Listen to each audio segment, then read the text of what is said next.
Quand on est venu marcher le plan d'aménagement ici, on a circulé par ces sentiers-là et cette plantation-là venait d'être faite. Ça faisait à peu près 2 ans et elle venait d'être dégagée. Il y avait son premier dégagement de plantation avait été fait.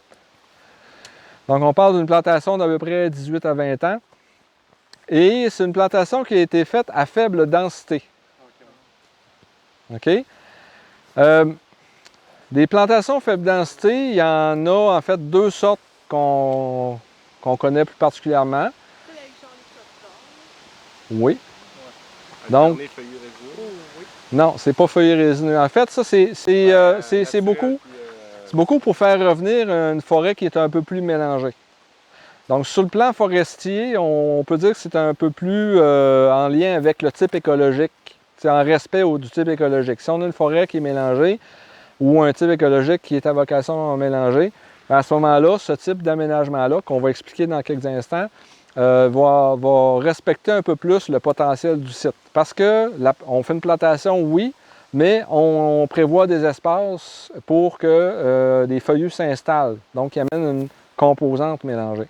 Ça, entre autres, dans les forêts où il y a du bouleau jaune, un peu d'érable à sucre, avec un petit peu de feuillus nobles, c'est quelque chose qui est assez intéressant.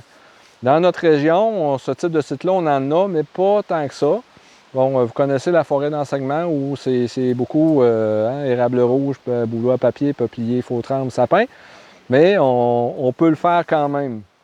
Donc ici, ce qui a été fait, c'est, exemple, on reboise des rangées de résineux, 4 rangées de résineux, 2 rangées non reboisées qu'on laisse aller, 4 rangées de résineux, 2 rangées non reboisées, et ainsi de suite.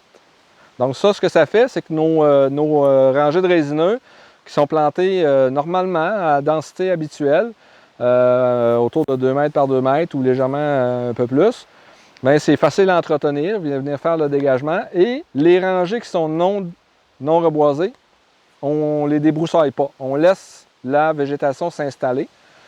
Il s'installe du bouleau, il s'installe du peuplier, il peut s'installer du sapin aussi, là. Mais ça amène une composante mélangée. Et ça, forestièrement parlant, je dis que c'est respectueux du type écologique mélangé. Mais au niveau multiressources, c'est intéressant parce que ça amène de la nourriture. Ça vient diversifier l'habitat. À terme, ce type de peuplement-là, s'il y a un peu de bouleau au travers qui s'est installé, bien, ça peut être intéressant comme abri hivernal abri alimentation hivernale pour la gélinote. C'est un habitat quasiment complet. OK? Oui? Il n'y a pas de questions? Ça va? Juste pour le 1350, tout de suite après, parce que là, je vais leur dire, orienter un petit peu qu'est-ce qu'il faut regarder. Dans le fond, les rangées de plants ont été faites dans ce sens-ci. Ici, on est dans un endroit où les plants ont manqué un petit peu, mais on les voit ici, là. Donc, c'est l'épinette qui a été plantée. On voit que ça continue comme ça ici. Et à l'arrière, on voit les peupliers faux trembles qui sont un peu plus hauts. Derrière les peupliers faux trembles, on revoit des épinettes. Donc, si vous vous déplacez un petit peu, là, vous allez voir les têtes d'épinettes. Donc, vous voyez le résultat au bout d'à peu près une vingtaine d'années, presque 20 ans. Ça a presque pas l'air d'une plantation. C'est ça l'objectif. Exactement. Puis, lors du cours, là je ne l'ai pas apporté avec moi, mais je vais vous montrer les photos que j'ai prises quand on est venu faire l'inventaire. Quand ça venait d'être dégagé, on voit très, très bien les rangées de petits plants avec les rangées non dégagées, que la brousse était déjà à une certaine hauteur. Ça, c'est des projets comme ça, c'est vraiment, comme Marco disait, c'est pour essayer de respecter le type écologique d'origine. C'est-à-dire que si tu prévois une coupe totale à une place, bien, tu te dis, c'est quel type écologique qui est là au départ, puis vers quoi que je veux m'en aller. Si ça serait du résineux, puis que ça serait insuffisamment régénéré, on va dire on va préparer le terrain, puis on va faire un reboisement de façon à respecter le type écologique résineux, et le garder résineux. Si ça serait du mix, par exemple un MS13, bon, ben, on dit il y a du résineux, il y a du feuillu, on récolte le peuplement parce qu'il est mature, mais on prend soin de garder des semenciers, au moins 5 semenciers à l'hectare, pour nous aider à régénérer des essences d'avenir naturellement. C'est-à-dire qu'on fait le choix de faire une plantation à faible densité. Ce que ça donne, c'est qu'au lieu d'avoir 2500 plants ou 2200 plants, tu vas en avoir 1350 à l'hectare. Tu t'assures d'avoir un peuplement d'avenir qui va avoir au moins cette qualité-là. Pour ce qui va venir naturellement, ben, tu essaies de t'aider en ayant justement des semenciers qui vont pouvoir t'emmener, par exemple, du bouleau jaune, des raves à sucre, des pinottes blanches que tu auras pu garder sur le terrain pour faire la germination. Fait qu'à ce moment-là, quand tu as fait ta préparation de terrain, tu as fait 100% du terrain en préparant. Tu as fait, par exemple, une mise en andain. Tu as préparé la totalité de la superficie. Tu as reboisé. Au lieu de le faire 4 rangées de reboisement comme ça, ce que nous autres, on faisait, c'est qu'on plantait les plants aux 2 mètres entre chaque plant. On faisait 3,7 mètres à chacune des rangées. Fait que lors du dégagement de plantation, on dégageait un corridor de 2 mètres, qui était la rangée de plants. 1 mètre chaque bord du plant était totalement dégagé, comme une plantation qui serait juste résineuse. Mais la prochaine rangée, vu qu'elle est à 3,7 mètres, il va rester un corridor de 1,7 mètre qui est resté vierge. Là-dedans, il peut venir pas juste des essences d'avenir aussi. Là. Il va y avoir beaucoup d'affaires arbustifs de compétition. Cornouiller, érable à épis. Puis qui va même protéger ta plantation. Parce que si tu as un brouteur qui vient, s'il y a juste une plantation, tu viens de la dégager, c'est quoi qui reste dans la plantation? Une fois qu'il a été dégagé, il reste 100% d'épinettes d'origine de plantation. Il ne reste rien d'autre parce que tu as tout coupé en coupant 1 mètre autour. Tandis que quand tu as fait le dégagement dans une plantation à faible densité, tu vas avoir dégagé 55% de la surface au lieu de 100%. Tu vas t'assurer quand même de 1350 plants d'hectare de bonne venue. Puis le reste, il va venir. Fait que c'est sûr que si tu as gardé des bouleaux jaunes, il va venir du bouleau jaune par la suite. Il va y avoir des épinettes, il va y avoir du sapin, il va y avoir du bouleau qui va revenir de ce que tu as coupé. Fait que tu vas avoir toutes sortes de choses. Puis ça va aller à plus tard, quand tu vas faire un pré-commercial, que tu vas pouvoir faire un choix sur ce que tu veux garder de tout ça. Ça veut dire qu'en faisant un pré-com, ta plantation, si elle a été bien conservée, ces 1350 plants-là, moins quelques-uns qui n'ont pas réussi à passer le temps, ils vont être remplacés peut-être par un bouleau jaune, par d'autres choses aussi, dans la partie, la ligne que tu as dégagée lors du dégagement. Et rendu au pré-com, tu vas choisir, je garde ce bouleau jaune-là, je garde un arbre fruitier ici, tu vas avoir toutes sortes de choses qui vont se ramasser dans 45% de la surface. Fait que c'est intéressant dans ce temps-là, au niveau multi-ressources, d'avoir des types de traitements comme ça. Et ça, c'est quelque chose que c'est à vous autres de conseiller. Parce que c'est quelque chose qui est dérangeant pour le forestier souvent. Parce que tu arrives, tu as une enveloppe budgétaire, puis tu arrives, tu as 3 hectares de préparation de terrain à faire, tu as un reboisement, 3 hectares à 2200 plants, ça va te faire, mettons, 6600 plants à mettre en terre. Si tu le fais à 1350, ben, ça va t'en donner à peu près 4000. Fait que tu dis, bon, ben, tant qu'à envoyer une gang de gars là, j'aime autant y faire planter 6600 plants qu'à en faire planter 4000. Fait que je vais le faire en totalité plutôt que de le faire en faible densité comme ça. Puis le propriétaire, lui, des fois, il a dans sa tête, s'il n'est pas bien conseillé, ben, je vais avoir moins d'arbres plus tard. Je vais avoir moins de bois. Je vais avoir quelque chose qui va valoir moins cher que si ça serait tout planté en résineux à 100%.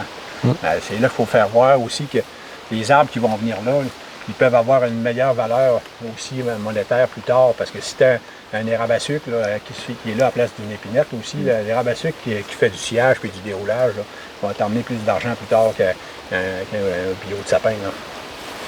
Un bio d'épinette. Fait que il faut faire voir que tu as un propriétaire qui a une tendance faunique un peu, lui, il va être favorable à ça.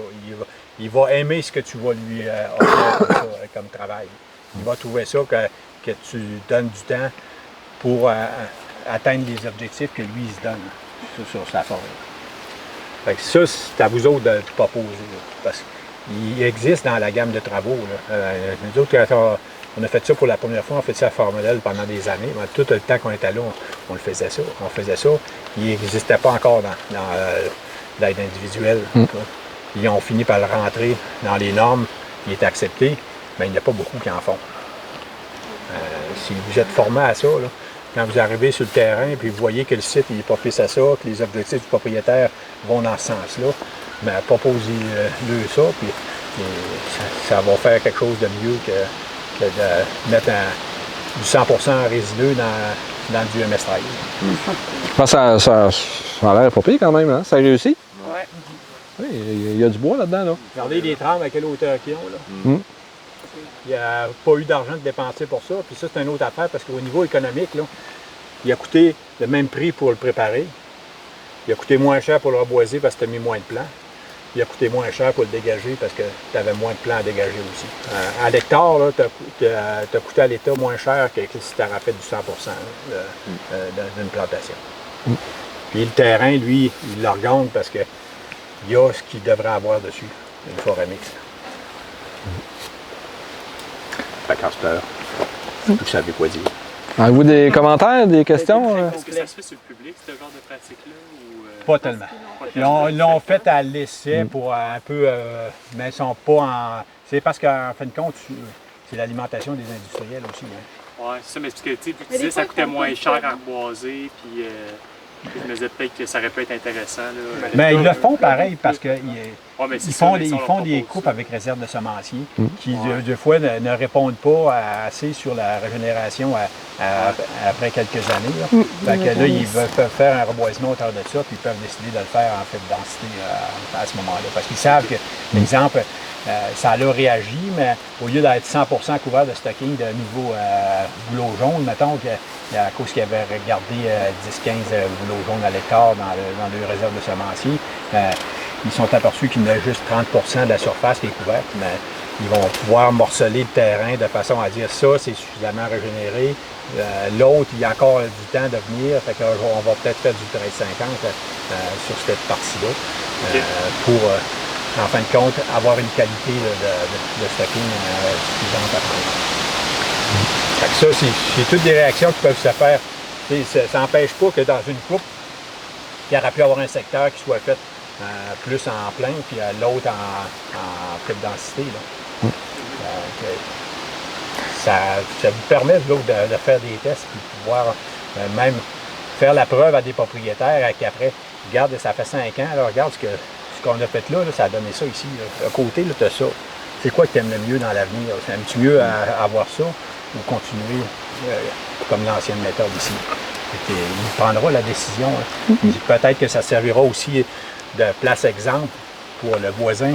Il y a une visite de terrain qui se fera à l'avenir. Il y a des visites de terrain qui se font à tous les ans là, pour des associations de propriétaires qui vont avoir des travaux qui sont faits à gauche et à droite. Là, à ce moment-là, des fois, tu as de quoi d'intéressant à montrer. Il peut rejoindre un propriétaire puis pas l'autre. Ça peut être très intéressant. À l'Agence Chaudière, on a développé aussi des techniques semblables par rapport à ce qui s'était fait au début des années 2000. On a pris ça en idée modèle. Il y a 2 choses qui se sont faites. Du regarni de régénération naturelle. Fait que là, ça fait un résultat au final qui est très semblable. Là. Fait que ça, on le passe vraiment dans nos normes forêt-faune qu'on appelle. Puis on a fait aussi de la plantation, mais dans des sentiers. Puis tu posais la question en forêt publique. Là. On a des grands propriétaires, puis le régime de gestion, si on veut, est semblable un petit peu à la forêt publique parce qu'ils ont une vision plus large, si on veut. Puis eux, c'est du reboisement dans les sentiers de débuscage qu'ils ont fait. Fait que ça devient intéressant parce que c'est un site qui est porté à devenir moins productif, considérant la compaction par la machinerie. Fait que la régénération concurrentielle est moins importante.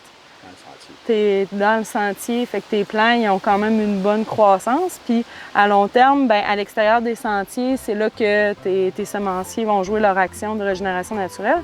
Fait qu'on ça fait vraiment quelque chose de très mélangé là, comme peuplement à long terme. C'est vraiment intéressant aussi. Puis les arbres qui sont plantés là, ils sont moins compétitionnés aussi. Ouais. Ils sont dégagés plus longtemps.